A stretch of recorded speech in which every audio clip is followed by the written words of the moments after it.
उत्तराखंड देख रहे हैं आप। मैं हूं आपके साथ भावना त्रिपाठी। सीएम पुष्कर सिंह धामी हरिद्वार दौरे पर हैं, जहां रोशनाबाद स्थित वंदना कटारिया स्टेडियम में आयोजित नेशनल गेम्स कुश्ती प्रतियोगिता का अवलोकन करेंगे। सीएम के आगमन को देखते हुए सुरक्षा के पुख्ता इंतजाम किए गए हैं। पुलिस और प्रशासनिक अधिकारी पूरे कार्यक्रम को सुचारू रूप से संपन्न कराने के लिए पूरी तरह से अलर्ट मोड पर हैं। प्रदेश भर में चल रहे नेशनल गेम्स के तहत सीएम धामी अलग अलग जनपदों का दौरा कर खिलाड़ियों का हौसला बढ़ा रहे हैं। तो वहीं इस दौरान खिलाड़ियों से मुलाकात कर उन्हें प्रोत्साहित भी करेंगे और खेलों के विकास को लेकर मुख्यमंत्री चर्चा करेंगे। हरिद्वार में खेल आयोजनों को बढ़ावा देने के लिए ये दौरा अहम माना जा रहा है। अच्छी चल रही है और सारे जो आयोजन है अलग अलग स्थानों पर पूरे राज्य के अंदर 11 स्थानों पर यह आयोजन हमारे बहुत अच्छी तरह से संचालित हो रहे हैं और इसका समापन समारोह 14 तारीख को हल्द्वानी में गोलापार स्टेडियम में होगा।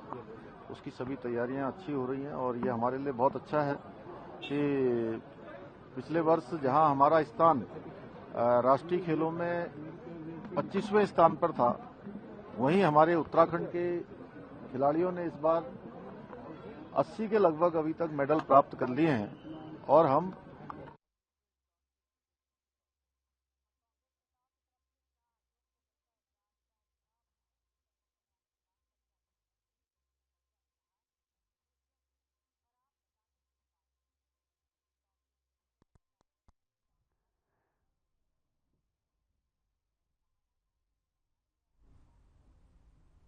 मुख्यमंत्री पुष्कर सिंह धामी हरिद्वार दौरे पर हैं और इस दौरान नेशनल गेम्स का मुख्यमंत्री पुष्कर सिंह धामी अवलोकन करेंगे। खिलाड़ियों में पहले से ही इन खेलों को लेकर उत्साह है, तो वहीं मुख्यमंत्री का ये दौरा और भी अहम माना जा रहा है।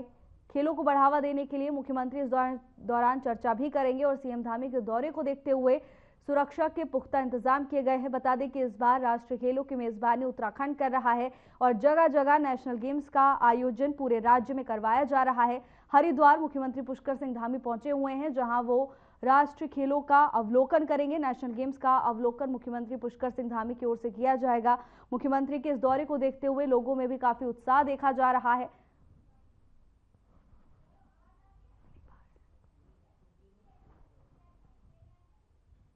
उत्तराखंड के मुख्यमंत्री पुष्कर सिंह धामी ने राष्ट्रीय खेलों के आयोजन पर कहा कि राज्य में 11 स्थानों पर आयोजन बहुत अच्छे से संचालित किए जा रहे हैं।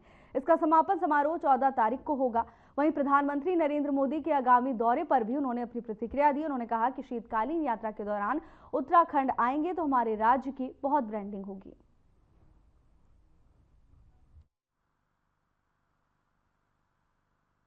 अच्छी चल रही है और सारे जो आयोजन है अलग अलग स्थानों पर पूरे राज्य के अंदर 11 स्थानों पर यह आयोजन हमारे बहुत अच्छी तरह से संचालित हो रहे हैं और इसका समापन समारोह 14 तारीख को हल्द्वानी में गोलापार स्टेडियम में होगा।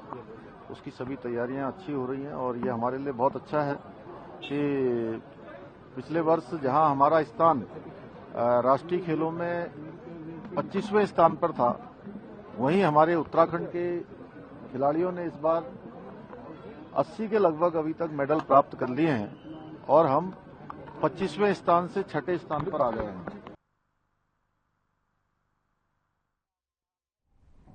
जलागम विभाग के द्वारा जल संचय एवं संरक्षण हेतु देहरादून में कार्यशाला आयोजित की गई, जिसमें विभागीय मंत्री सतपाल महाराज ने बतौर मुख्य अतिथि शिरकत की।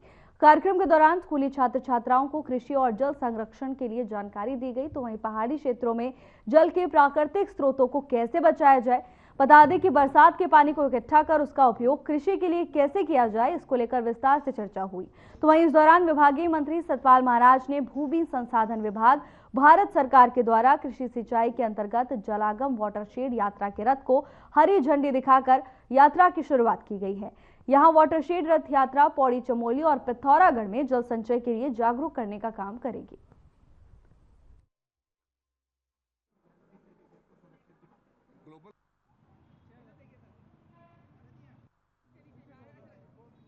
ग्लोबल वार्मिंग से जो घटनाएं हो रही हैं, उसको मद्देनजर रखते हुए वर्षा जल के संरक्षण हेतु प्रेरित करने के लिए वाटरशेड यात्रा अभियान का आज से श्री गणेश किया जा रहा है। भूमि संरक्षण विभाग भारत सरकार के अंतर्गत संचालित हो रही प्रधानमंत्री कृषि सिंचाई योजना जलागम विकास 2 के माध्यम से वाटरशेड यात्रा 1 महीने तक चलेगी।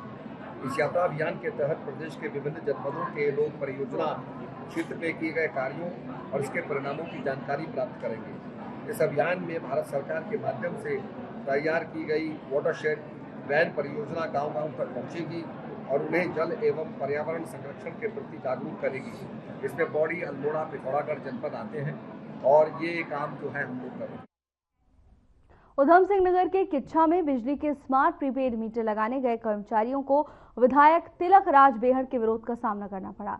विधायक बेहड़ ने न सिर्फ कर्मचारियों को खरी खोटी सुनाई बल्कि स्मार्ट प्रीपेड मीटर को जमीन पर पटक कर तोड़ दिया और ऐलान किया कि जहां मीटरों का विरोध होगा वहां तिलक राज स्थानीय लोगों के साथ खड़ा होगा। इसको लेकर पूर्व सीएम हरीश रावत तिलक राज बेहड़ की प्रशंसा करते हुए नजर आए। उन्होंने कहा कि प्रीपेड मीटर उत्तराखंड में किसी भी रूप में मुफीद नहीं है, इसकी आड़ में बिजली की कीमतें बढ़ाई जाएंगी।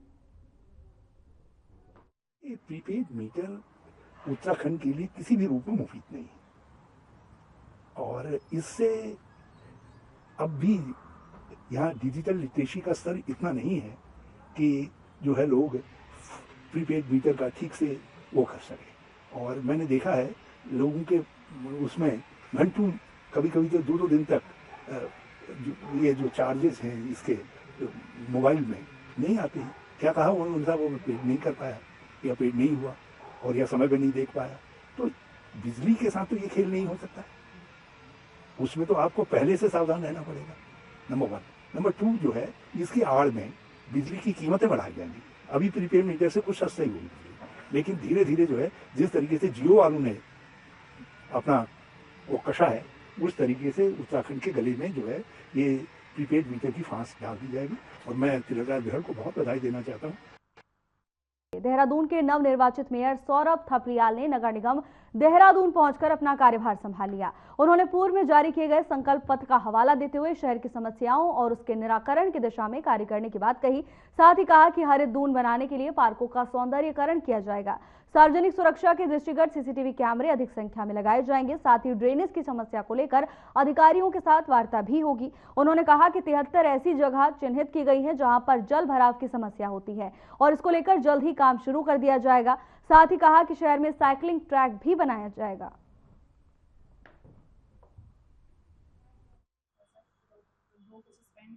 देखिए, प्राथमिकताएं जो हैं हमने एक संकल्प पत्र जारी किया था और उस संकल्प पत्र में हमने देहरादून में जो समस्या है हमारे आगे आने वाले समय में और जो समस्याओं का निराकरण हमें करना है तो उस हिसाब से एक तो जो निगम है ये जनता के द्वार जाएगा। हम जगह जगह जाएंगे, वहाँ कैंप लगाएंगे, जो क्षेत्र की समस्या है उनको सुनेंगे और इसके अलावा जो दून है दून को हरा भरा करने का हमारा प्रयास रहेगा। जो पार्क हैं वो उनके अंदर अगर जो निर्माण कार्य हैं उनकी गुणवत्ता में सुधार, साथ ही वहाँ पे हरे भरे पेड़ पौधे लगाना, ग्रीनरी उसमें विकसित करना और पैदल पाथ उसमें बनाना। कुछ साइकिलिंग के लिए ट्रैक भी हम विकसित करना चाहते हैं पूरे देहरादून के अंदर।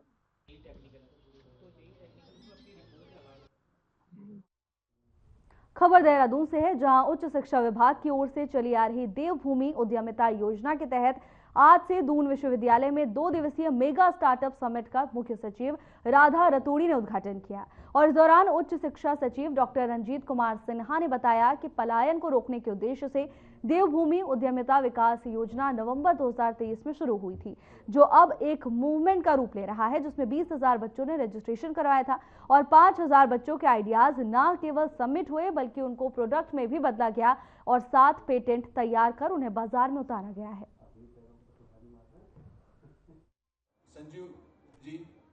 नवंबर 2023 में ये हमारी योजना शुरू हुई थी, उद्यमिता विकास योजना।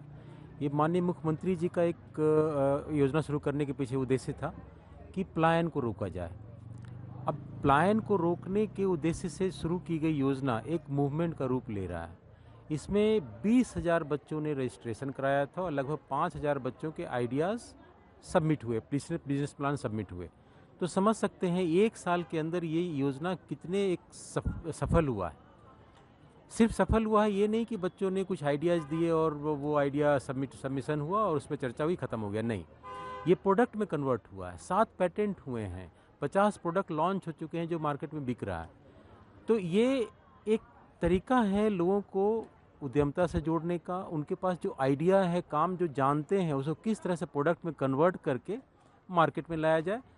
के बाद हमारे जो करने के लिए और आगामी शारदीय कांवड़ मेले की तैयारियों का जायजा लेने के लिए जिलाधिकारी कमेंद्र सिंह ने हरिद्वार में निरीक्षण किया और इस दौरान संबंधित अधिकारियों को आवश्यक दिशा निर्देश भी दिए। चंडी घाट के पास बनने वाले अस्थायी बस अड्डे को जोड़ने के लिए सुधार कार्य जल्द पूरा करने के निर्देश भी दिए हैं। साथ ही हरिद्वार नजीबाबाद मार्ग पर जारी निर्माण कार्यों को तेजी से पूरा करने के निर्देश दिए, जिससे श्रद्धालुओं की यात्रा सुगम और सुरक्षित हो सके। हर साल की तरह इस बार भी 4.2 पर एलिफेंट कॉरिडोर के पास वाहनों की उचित व्यवस्था सुनिश्चित की जाए। उन्होंने अधिकारियों से कहा कि मेले के सफल आयोजन के लिए यातायात सुरक्षा और अन्य सुविधाओं को चाक चौबंद किया जाए ताकि श्रद्धालुओं को किसी तरह की असुविधा ना हो।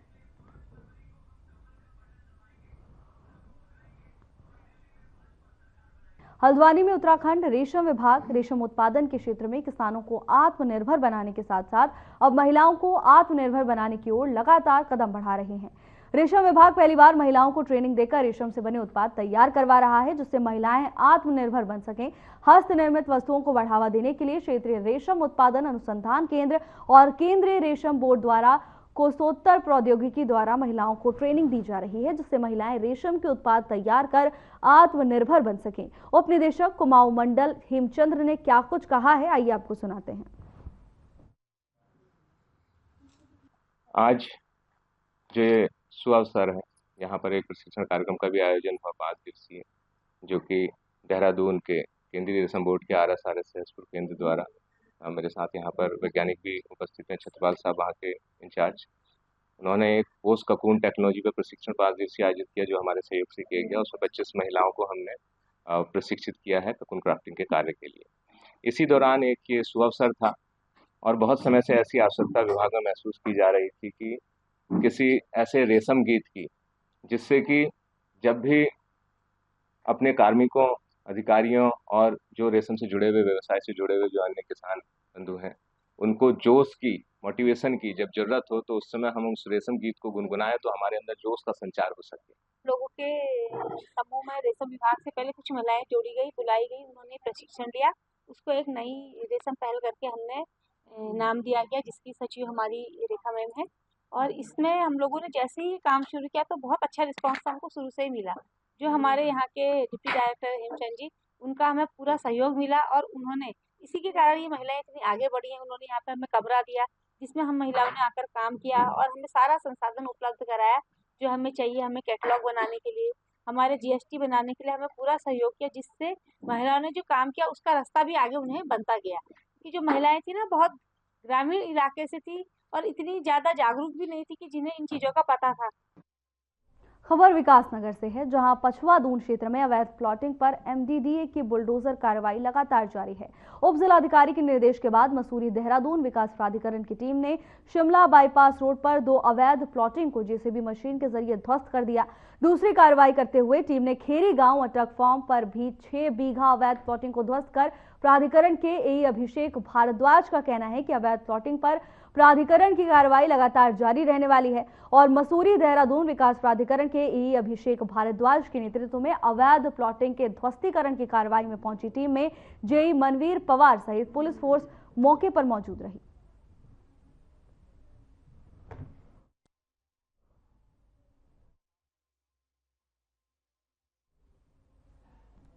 माघ पूर्णिमा के पावन पर्व पर श्रद्धालु हर की पौड़ी पहुंचकर मां गंगा में आस्था की डुबकी लगा रहे हैं। कहा जाता है कि इस दिन गंगा में स्नान का एक अलग ही महत्व होता है। इस मौके पर विश्व प्रसिद्ध हरिद्वार की हर की पौड़ी पर सुबह से ही श्रद्धालुओं की भीड़ देखी गई। श्रद्धालु मां गंगा में आस्था की डुबकी लगाने के साथ ही दान जप हवन कर रहे हैं। जानकारी के लिए बता दें कि माघ पूर्णिमा को प्रातः स्नान करने, यदि सूर्य को अर्घ्य देने और आदित्य हृदय स्त्रोत का पाठ, लाल चंदन, लाल वस्त्र, गेहूं का दान करें तो सूर्य का दोष समाप्त हो जाता है। देश के कोने कोने से श्रद्धालु हरिद्वार हर की पौड़ी पर गंगा स्नान कर अपने आप को बड़ा ही सौभाग्यशाली मान रहे हैं।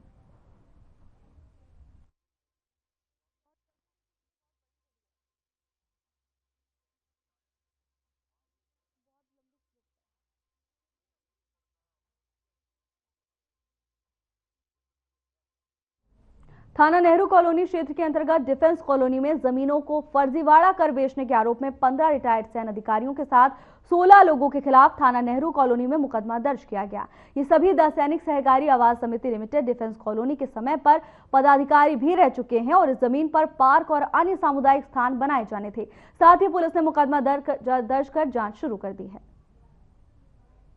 नेहरू कॉलोनी क्षेत्र में एक मुकदमा कायम हुआ है।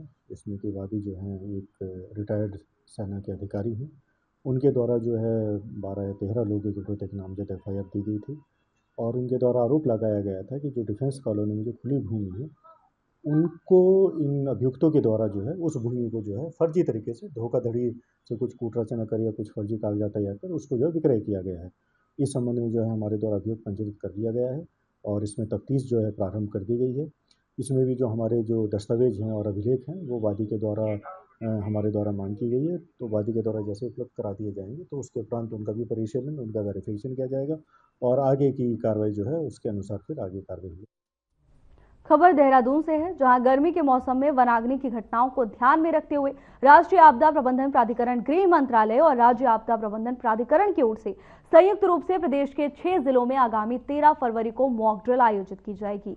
वनाग्नि पर प्रभावी नियंत्रण और उचित प्रबंधन के लिए अल्मोड़ा, चंपावत, पौड़ी, टिहरी, देहरादून और उत्तरकाशी में मॉक ड्रिल किया जाएगा। मॉक ड्रिल को लेकर देहरादून में राज्य आपदा प्रबंधन प्राधिकरण में टेबल टॉप अभ्यास किया गया।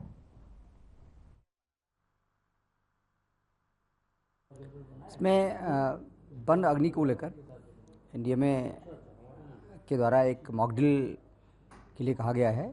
उसी के बारे में आज टेबल टॉक एक्सरसाइज थी हम लोगों की, जिसमें एनडीएमए के अधिकारी, हमारे उत्तराखंड के बहुत सारे विभागों के अधिकारी, जिसमें वन विभाग, पुलिस विभाग, NDRF, SDRF और बहुत सारे लाइन डिपार्टमेंट जितने भी इसमें इन्वॉल्व होते हैं सब लोग थे।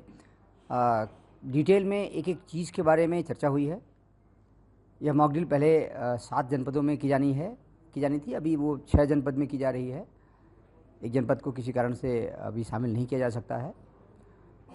उसके बारे में कैसे कैसे कार्रवाई की जानी है, एक एक बिंदु के बारे में किस विभाग के द्वारा क्या कार्रवाई की जानी है, कैसे कैसे कार्रवाई की जानी है, पूरा इंस्ट्रक्शन दिए गए हैं और सभी से ये कहा गया है कि आप इसके लिए अभ्यास कर लें बाकायदे। और कल एक बार फिर हम लोग बैठेंगे और परसों फिर मॉक ड्रिल करेंगे 13 तारीख को।